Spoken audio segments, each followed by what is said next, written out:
வணக்கம். 4 மணி செய்திகளுக்கு வரவேற்பது நான் நந்தா. முதலில் இந்த நேரத்திற்கான தலைப்புச் செய்திகளை பார்க்கலாம்.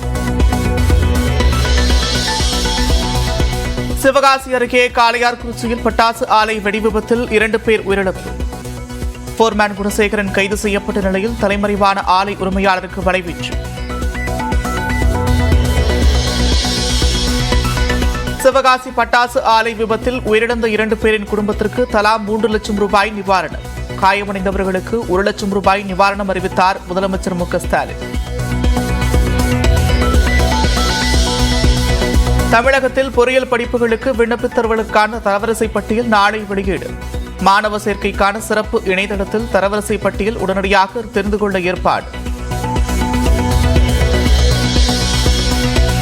சென்னையில் நாளை வேலைநிறுத்தம் என்று தண்டையார்பேட்டையில் ஐஓசி பெட்ரோல் டேங்க் லாரி ஓட்டுநர்கள் அறிவிப்பு. திருவள்ளூர், காஞ்சிபுரம், விழுப்புரம், திருவண்ணாமலை மாவட்டங்களில் பெட்ரோல், டீசல் தட்டுப்பாடு ஏற்படும் என்று அச்சம். சென்னை சாலை கிராமத்தில் உள்ள விஜயகாந்த் இல்லத்திற்கு மனைவியுடன் சென்ற நடிகர் நெப்போலியன். விஜயகாந்த் உருவப்படத்திற்கு மலர்தூவி மரியாதை செலுத்தியதுடன் குடும்பத்தினருக்கு ஆறுதல் கூறினார்.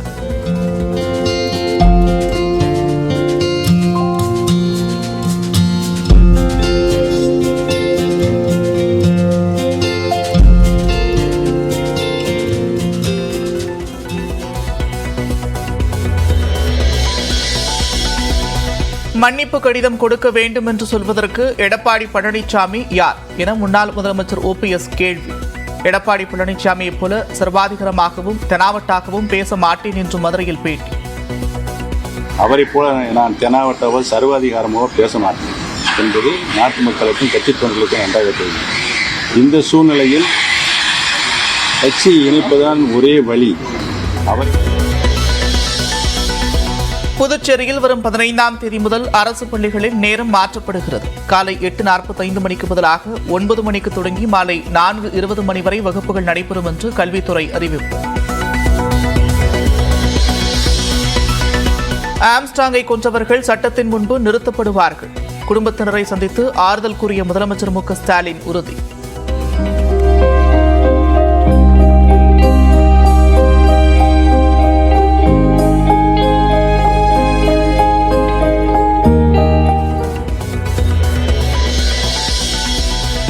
சட்டம் ஒழுங்கு குறித்து காவல்துறை உயரதிகாரிகளுடன் ஆலோசனை நடத்திய முதலமைச்சர் மு.க. ஸ்டாலின். ஆம்ஸ்ட்ராங் கொலை வழக்கு குறித்தும் கேட்டறிந்ததாக தகவல்.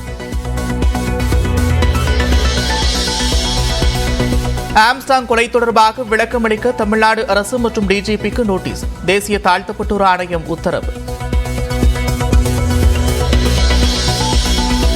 தமிழ்நாட்டில் யாருக்கும் பாதுகாப்பு இல்லை என்று அதிமுக பொதுச் செயலாளர் எடப்பாடி பழனிசாமி குற்றச்சாட்டு. சட்ட ஒழுங்கை பாதுகாக்க முதலமைச்சரிடம் வலியுறுத்தியும் எந்த பயனும் இல்லை என்று சாடல்.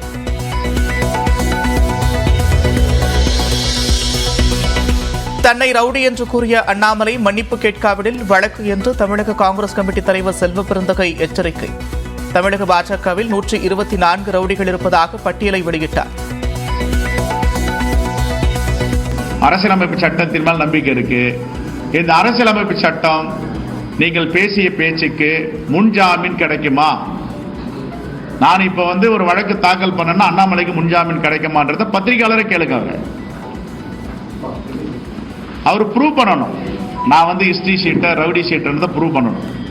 எங்கேயாவது இருக்கா அது மாதிரி? எந்த காவல் நிலையத்தாலும் இருக்கா? சென்னையில் ஆம்ஸ்ட்ராங் இல்லத்திற்கு நேரில் சென்று அவரது குடும்பத்தாருக்கு பாமக தலைவர் அன்புமணி ராமதாஸ் ஆறுதல் கூறிய பிறகு செய்தியாளர்களை சந்தித்து வருகிறார். காட்சிகளை பார்க்கலாம்.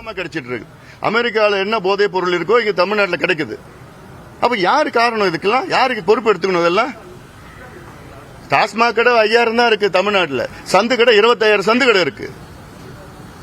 24 மணி நேரம் தமிழ்நாட்டில் மது கிடைக்குது.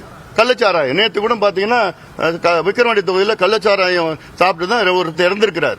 ஒரு 6 பேர் அனுமதிக்கப்பட்டிருக்காங்க மருத்துவமனையில். அதை மூடி மறைச்சிட்டு இருக்கிறாங்க. அப்போ நேற்று நடந்த சம்பவம் அது எனக்கு அந்த அளவுக்கு தெரியும். அதெல்லாம் யாரு இதுல ஈடுபட்டிருக்காங்களோ நிச்சயமா அவங்களுக்கு தண்டனை வழங்க வேண்டும். இதுல அதுக்காக தான் இது சிபிஐ விசாரணை நடந்தால்தான் முழுமையா வரணும். விசாரிக்கட்டும், காவல் தமிழ்நாடும் விசாரிக்கட்டும். ஒன்னும் விசாரிச்சுட்டு இருக்கிறாங்க. ஆரம்ப கட்ட விசாரணை இருக்கு. ஆனா முழுமையா சிபிஐ தான். ஏன்னா இது வந்து ஒரு தேசிய கட்சியினுடைய மாநில தலைவர். இது ஒரு முழுமையான விசாரணை நடந்து. ஏன் நான் சொல்றேன்னா, இதுக்கு பிறகு இது போன்ற சம்பவங்கள் நடக்கக்கூடாது, தடுக்கணும். அதுக்காகத்தான் முழுமையா விசாரணை நடந்தாதான் இது தடுக்கலாம். பிற்காலத்தில் வருகின்ற இது போன்ற ஏதாவது நிகழ்வுகளை தடுக்கலாம். ஒவ்வொரு தலைவர்களும் அவங்களுக்கு பாதுகாப்பு இல்லைன்ற ஒரு கருத்தை முன்வைக்கிறாங்க.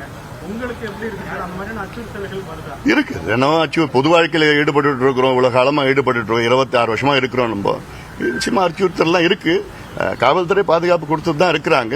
ஆனாலும் இது போன்ற உளவுத்துறை சார்ந்த அவங்களுடைய விசாரணை எல்லாம் முக்கியமானதான் நான் பாக்குறேன். நான் யாருக்கு அச்சுறுத்தல் அதிகமா இருக்கு, அவங்களுக்கு பாதுகாப்பு கூடுதலா கொடுக்கணும், இதெல்லாம் வந்து இருக்கணும். நான் தலைவர்களுக்கு மட்டும் நான் சொல்லல, தமிழக மக்களுக்கு பாதுகாப்பா இருக்கணும், ஒரு பயம் இல்லாம மக்கள் வாழணும். அதான் எங்களுடைய நோக்கம்.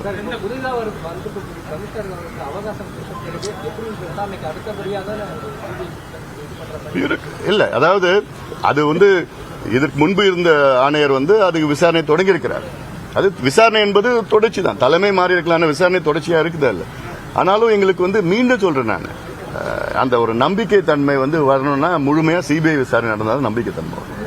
பாஜக கோரிக்கை வைக்கிறாங்க, நேரடியாக டெல்லி போய் அமித்ஷா சந்திக்கிறாங்க. பாமக சார்பில் தேவைப்பட்ட எல்லாம் சேர்ந்து போறதுன்னா தேவைப்பட்ட நாங்க கோரிக்கை வைப்போம். அதுல என்ன இருக்குது, எங்களுடைய வெளிப்படையா நாங்க சொல்ற கோரிக்கை நிச்சயமா சிபிஐ விசாரணை நடத்தணும்னு சொல்லிட்டு இருக்கோம். நாங்க இந்த சம்பவத்துக்கு மட்டுமல்ல, கள்ளக்குறிச்சி உடைய அங்க 67 பேர் இறந்திருக்காங்க. அந்த சம்பவத்துக்கும் சிபிஐ விசாரணை வேணும்.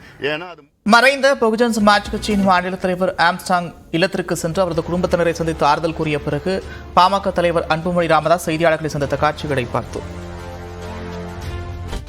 சென்னையில் ஆம்ஸ்டாங் இல்லத்துக்கு நேரில் சென்று அவரது குடும்பத்துக்கு பாமக தலைவர் அன்புமணி ராமதாஸ் ஆறுதல் கூறி வருகிறார். நேரடி காட்சிகளை பார்க்கலாம்.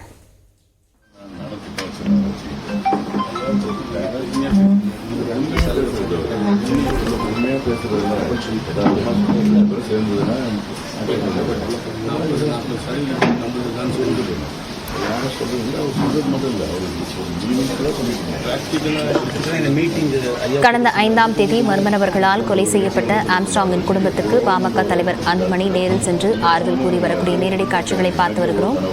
காலையில் ஆம்ஸ்ட்ராங்கின் இல்லத்துக்கு சென்ற முதலமைச்சர் மு.க. ஸ்டாலின் அவரது மனைவி மற்றும் குடும்பத்தாருக்கு ஆறுதல் கூறியிருந்தார்.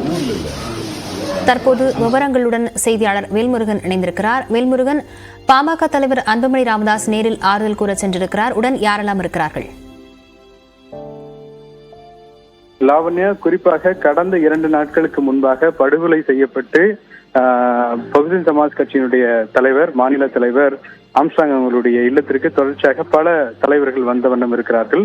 அந்த வகையில காலை தமிழ்நாடு முதலமைச்சர் நேரடியாக அவருடைய மனைவி பொற்குடி அவங்களை நேரடியாக பார்த்து குடும்பத்தாருக்கு ஆறுதல் தெரிவித்துவிட்டு சென்றார். அதே போல சட்ட ரீதியான பல நடவடிக்கைகள் எடுக்கப்படும் என்றும் அவர் உறுதியளித்திருந்தார். இந்த நிலையில பாமகவினுடைய தலைவர் அன்புமணி ராமதாஸ் தற்போது நேரடியாக இந்த பகுதிக்கு வந்திருக்கிறார். ஐநாவரத்தில் இருக்கக்கூடிய ஆம்ஸ்ட்ராங் அவங்களுடைய இல்லத்திற்கு தற்போது அவங்களுடைய குடும்பத்தாரை சந்தித்து ஆறுதல் தெரிவித்து வந்திருக்கிறார். குறிப்பாக ஏற்கனவே ஆம்ஸ்ட்ராங் பல மேடைகள்ல பாமக ராமதாஸ் அவர்களுடைய பல கருத்துக்களை குறித்து அவர் மேடையில் பேசியிருக்கிறார். அந்த வகையில தொடர்ச்சியாக பல தலைவர்கள் இன்னும் சற்று நேரத்தில் வர இருக்கிறாங்க. குறிப்பாக எதிர்க்கட்சி தலைவர் எடப்பாடி பழனிசாமி இன்னும் சற்று நேரத்தில் வர இருக்கிறார். இந்த சந்திப்பு நிறைவு பெற்றிருக்கிறது. இன்னும் சில நிமிடங்கள்ல அன்புமணி ராமதாஸ் அவர்கள் செய்தியாளர்களை சந்திக்க இருக்கிறார். விவரங்களுக்கு நன்றி வேல்முருகன்.